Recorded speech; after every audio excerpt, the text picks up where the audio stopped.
My name is Pierce Bennett, Pierce Bennett, and I'm the Livestock Industry Relations Specialist at the Michigan Farm Bureau. How about the overall picture that the Farm Bureau comes away with in this annual survey of Thanksgiving dinner prices? Yeah, you bet. So nationally, we have some good news for our consumers. We are down about 5% from last year in terms of an overall cost of a Thanksgiving meal, which is estimated to be approximately for about 10 people and includes kind of your standard staples, turkey, cranberry sauce, sweet potatoes, etc. That 5% down puts us at about $55.12 on the national average for the entire meal, or about $5.52 a person. Even better news here in Michigan, Rob, that is actually looking like $51.80 for the entire meal. And so we're even several dollars lower than the national average.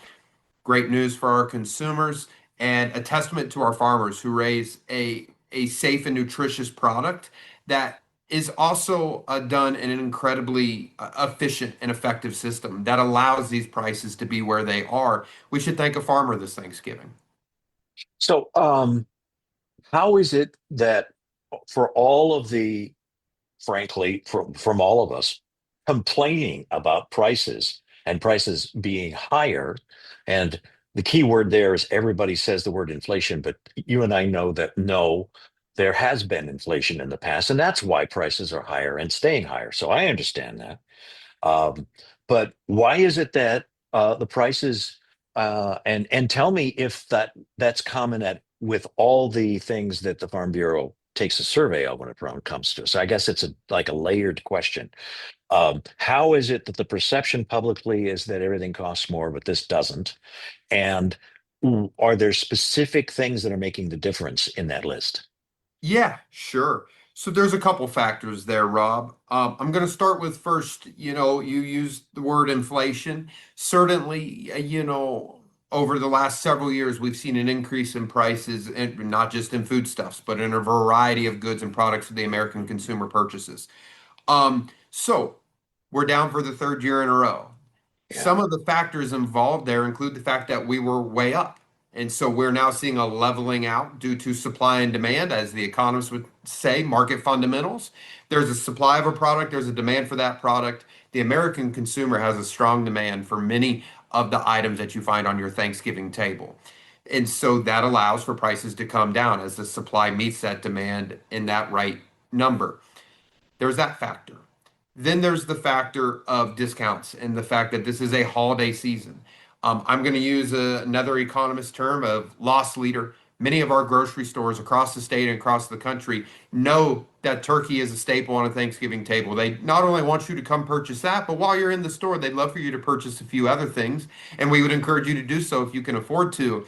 And so they will discount, in particular, turkey, but other goods as well, particularly leading up to Thanksgiving Day. So a little tip for our consumers as they go to shop is wait and get into next week. Wait till Monday, Tuesday, Wednesday before Thanksgiving. Start to see some of those discounts get even better than they already are. That's a great way to try to trim off a little bit of extra prices as you think about your Thanksgiving table.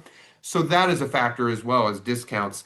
The last thing I would say, Rob, is that you mentioned kind of all the things we think about in Farm Bureau. I'm the livestock specialist. I love talking turkey. I love talking everything with hooves, wings, and fins. Whether it is the commodities I normally think about in my day job or our broader commodities that myself and other teammates think about here at Farm Bureau, on an individual level, some things are up, some things are down. I'll give you just a quick couple.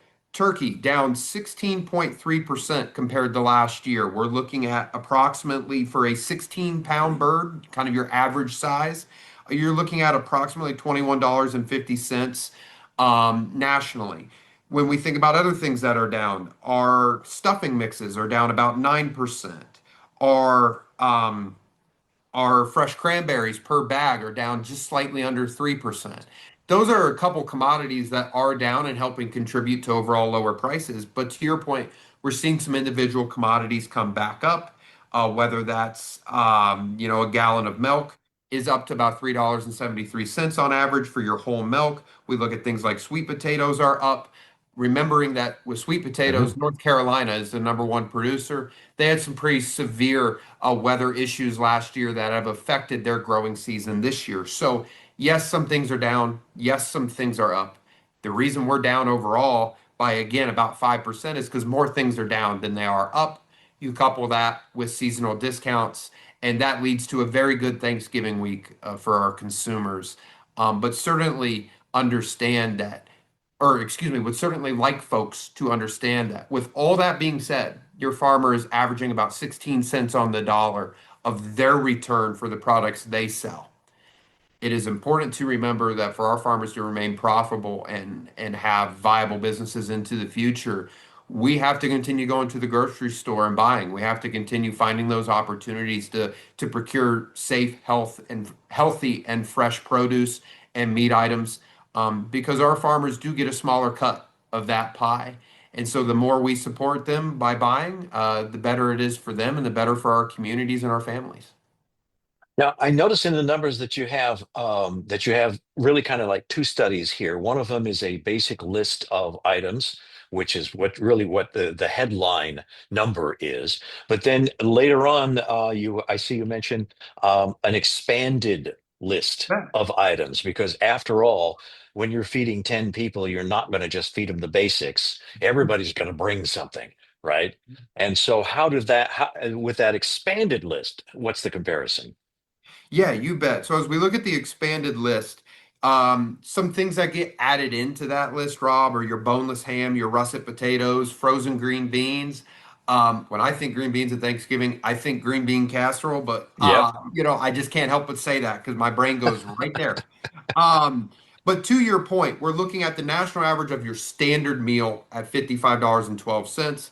The expanded menu that includes some of the aforementioned items, you're looking at about $73.90.